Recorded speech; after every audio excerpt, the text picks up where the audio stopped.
17 अगस्त 1947 आज है आजाद भारत का पहला दिन। 200 सालों के संघर्ष के बाद आखिरकार हमारा महान देश आज आजाद हो चुका था। एक तरफ करोड़ों भारतीय आजादी की खुशी में झूम रहे थे, वहीं दूसरी तरफ लाखों बंटवारे के दर्द से करा रहे थे। उस शाम 5 बजे इंडिया गेट के पास प्रिंसेस पार्क में लॉर्ड माउंटबेटन को ब्रिटेन का झंडा उतारकर भारत का तिरंगा झंडा फहराना था। उनके सलाहकारों का मानना था कि वहां करीब 30,000 लोग आएंगे, लेकिन वहां 5 लाख लोगों का सैलाब उमड़ पड़ा। दुनिया के इतिहास में अब तक इतनी ज्यादा भीड़ कुंभ मेले के अलावा कहीं एकत्रित नहीं हुई थी। उस ऐतिहासिक क्षण की तीव्रता का अंदाजा आप इसी बात से लगा सकते हैं कि भीड़ के जोश के सामने हर व्यवस्था नाकाम हो गई। लोगों को रोकने के लिए लगाई गई बल्लियां, बैंड वालों के लिए बनाया गया मंच, वीआईपी गेस्ट की बैठने की गैलरी और रास्ते के दोनों ओर लगी रस्सियां, सब कुछ लोगों की उमड़ती लहर में बह गया। बैंड वालों के चारों ओर इतनी भीड़ थी कि ढोल बजाना तक नामुमकिन हो गया।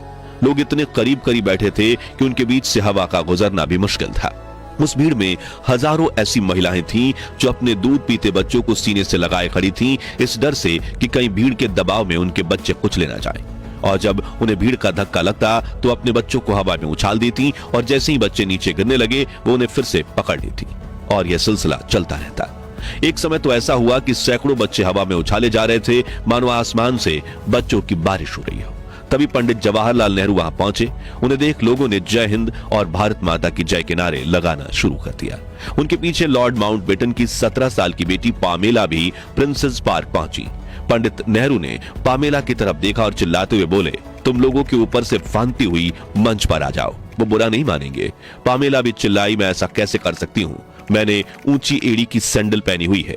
नेहरू ने कहा, सैंडल हाथ में ले लो और आगे बढ़ो।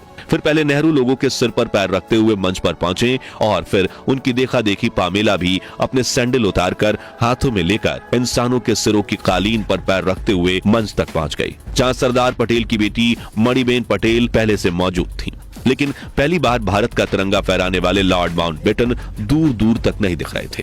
कुछ मिनट ऐसे ही बीते और फिर माउंटबेटन की बग्गी वहां पहुंची, जो लोगों के सैलाब के बीच इतनी बुरी तरह से फंस गई थी कि वो उसमें से उतरने की सोच भी नहीं सकते थे। इसलिए उन्होंने पंडित नेहरू की तरफ देखते हुए चिल्लाकर कहा, लेट्स होस्ट द फ्लैग, यानी चलिए झंडा फहराइए। जिसके बाद प्रिंसेस पार्क में भारत का महान तिरंगा फहराया गया और माउंटबेटन ने अपनी बग्गी पर ही खड़े होकर तिरंगे को सलामी दी। इस ऐतिहासिक दृश्य को अपनी आंखों से देख रहे उन 5 लाख लोगों के मुख से पहली बार आवाज निकली, भारत माता की जय। और उन्होंने दूसरा नारा लगाया, माउंटबेटन की जय, पंडित माउंटबेटन की जय।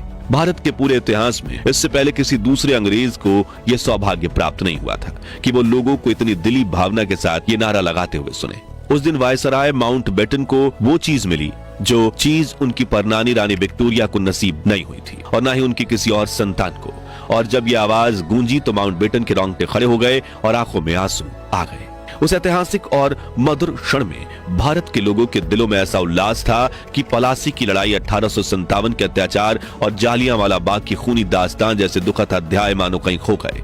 जैसे ही भारतीय तिरंगा हवा में लहराया, उसके ठीक पीछे एक इंद्रधनुष उभर आया। ऐसा प्रतीत हुआ जैसे प्रकृति भी भारत की आजादी का जश्न मनाने और उस पल को और अधिक रंगीन बनाने के लिए तैयार थी। इस ऐतिहासिक क्षण का अनुभव करने के बाद जब माउंटबेटन अपनी बग्गी में बैठकर गवर्नमेंट हाउस की ओर बढ़े, तभी उनकी पत्नी एडविना ने थकी मांदी महिलाओं को अपनी बग्गी में चढ़ा लिया। वे इतनी निढाल हो चुकी थी कि लगभग बग्गी के पहिए के नीचे आ गई थी। वे महिलाएं उन सीटों पर बैठ गईं जो काले चमड़े से मड़ी हुई थी और इंग्लैंड के राजा रानी के बैठने के लिए बनाई गई थी। उसी बग्गी में भारत के प्रधानमंत्री जवाहरलाल नेहरू भी मौजूद थे, लेकिन उनके लिए कोई सीट उपलब्ध न होने के कारण वो बग्गी के हुड पर बैठ गए। दृश्य न केवल स्वतंत्रता का बल्कि बराबरी और भाईचारे का प्रतीक बन गया। मित्रों, आज के इस वीडियो में हम आपको देश के पहले स्वतंत्रता दिवस की सैर पर ले जाने वाले हैं, जिसमें हम ऐसे ही कुछ दिलचस्प किस्सों के साथ दुर्लभ वीडियोस भी देखेंगे जो आपको उस ऐतिहासिक दिन का अनुभव करवाएंगे जो भारत के इतिहास में सुनहरे अक्षरों में लिखा हुआ था। लेकिन उसके पहले हर भारतीय से एक छोटी सी गुजारिश है, प्लीज आप वीडियो को लाइक करके कमेंट बॉक्स में जय हिंद जरूर लिखें। साल 1945, एक तरफ द्वितीय विश्व युद्ध, वहीं दूसरी तरफ भारत के महान स्वातंत्र्य सेनानियों के आंदोलन ने ब्रिटिश हुकूमत की कमर तोड़कर रख दी थी। अंग्रेज ये समझ चुके थे कि अगर हम भारत में लंबे समय तक रहे तो वहां से जिंदा नहीं लौट पाएंगे। ऐसे में विश्व युद्ध पूरा होते ही जब ब्रिटेन के नए प्राइम मिनिस्टर बने रिचर्ड एटली, तो उन्होंने तुरंत बड़ा फैसला लेते हुए 20 फरवरी 1947 को ब्रिटेन के हाउस ऑफ कॉमन्स में घोषणा कर दी कि हम 30 जून 1948 तक भारत को पूरी तरह से आजाद कर देंगे। लेकिन समय बीतने के साथ भारत को आजाद करने की तारीख और नजदीक आती चली गई। दरअसल भारत को आजाद करने की जिम्मेदारी देश के अंतिम वायसराय लॉर्ड लुईस माउंटबेटन को सौंपी गई। शुरुआत में माउंटबेटन इस कार्य को पूरा करने के लिए 1 साल का समय लेने वाले थे, लेकिन अब भारत ब्रिटिशर्स के हाथों से निकलता जा रहा था। तभी ब्रिटिश इंडिया के आखिरी गवर्नर जनरल सी राजगोपालाचारी ने माउंटबेटन को आगाह किया कि अगर आपने जून 30, 1948 तक इंतजार किया तो सत्ता लौटाने के लिए आपके पास कुछ नहीं बचेगा। इस चेतावनी के बाद माउंटबेटन ने भारत को जल्दी आजादी देने का निर्णय लिया। उस दौरान मोहम्मद अली जिन्ना ये जिद कर बैठे थे कि मुझे मुस्लिम के लिए अलग देश चाहिए। हालांकि जवाहर नेहरू, सरदार पटेल, महात्मा गांधी और कांग्रेस के कई वरिष्ठ नेता इसके पक्ष में नहीं थे। यहां तक कि जिन्ना को पंडित नेहरू की जगह आजाद भारत का प्राइम मिनिस्टर बनाने के ऑफर भी दिए गए, लेकिन जिन्ना नहीं माने और माउंटबेटन ने उनकी शर्त मान ली।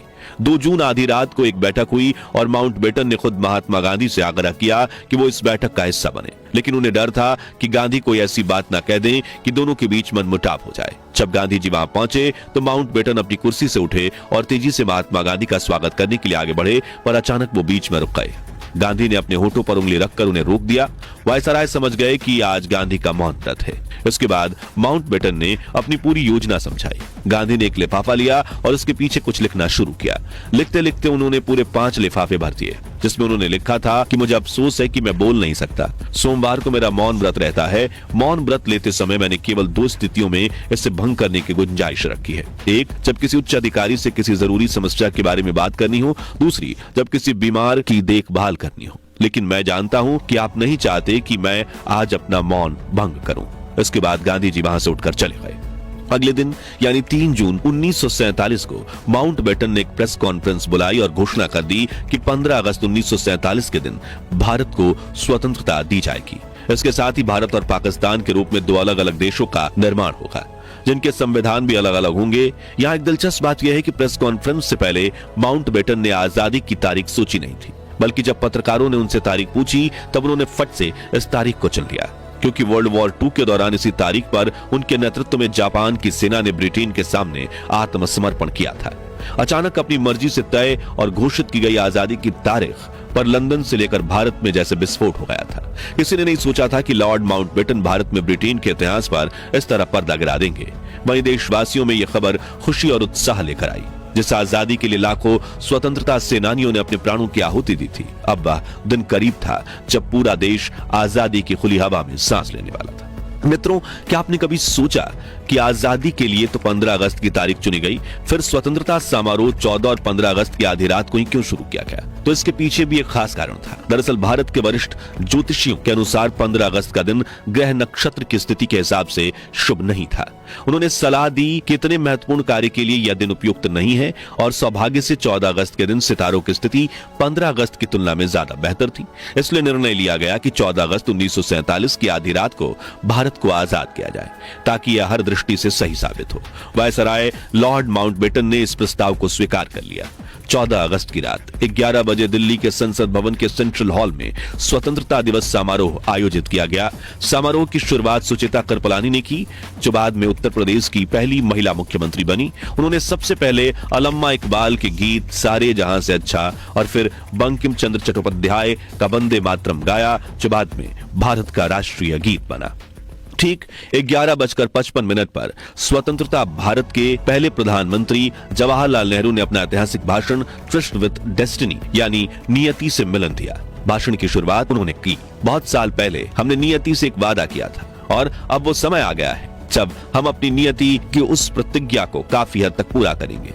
आधी रात के समय जब दुनिया सो रही होगी, भारत जीवन और स्वतंत्रता के लिए जागेगा, उन्होंने आगे कहा। इस आजादी के दरवाजे पर हम खड़े हैं कि हिंदुस्तान किसी एक फिरके का मुल्क नहीं है, एक मजहब वालों का नहीं है, बल्कि बहुत सारे बहुत किस्म के बहुत धर्म मजहबों का है। किस तरह की आजादी हम चाहते हैं। उनके इन शब्दों ने आजादी के महत्व और नए भारत के सपने को बखूबी अभिव्यक्त किया। फिर जैसे ही घड़ी ने 12 के रात बजा दिए, शंखनाद की गूंज पूरे सेंट्रल हॉल में फैल गई। वहां मौजूद लोगों की आंखों से खुशी और भावुकता के आंसू बह निकले और महात्मा गांधी की जय के नारों से सारा माहौल गूंज उठा। इसके बाद आजादी के लिए अपने प्राण न्यौछावर करने वाले वीर स्वतंत्रता सेनानियों की याद में 2 मिनट का मौन रखा गया। संसद भवन के बाहर मूसलाधार बारिश हो रही थी। इसके बीच हजारों भारतीय इस ऐतिहासिक क्षण का इंतजार कर रहे थे। जैसे ही पंडित नेहरू संसद से बाहर आए, लोगों की भीड़ उमड़ पड़ी। वरिष्ठ पत्रकार खुशवंत सिंह ने उस भावनात्मक पल को याद करते हुए लिखा, हम सब रो रहे थे। अनजान लोग एक दूसरे से खुशी से गले मिल रहे थे। वहीं एक वरिष्ठ अमेरिकी पत्रकार ने इस क्षण का अनुभव साझा करते हुए लिखा, सड़कों पर लोग खुशी से झूमते और चिल्लाते नजर आ रहे थे। हिंदू, मुसलमान और सिख सभी जाति और धर्म के भेद को भुलाकर आजादी का जश्न मना रहे थे। माहौल ऐसा था मानो यह न्यूयॉर्क के टाइम्स स्क्वायर पर नए साल की पूर्व संध्या हो।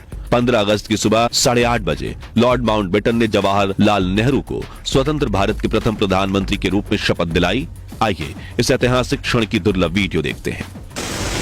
और हमारे सब प्रधानों के सामने फेडरल कोर्ट के चीफ जस्टिस न्यायमूर्ति श्री हरिलाल कन्या के हाथों देश सेवा की शपथ लेते हैं।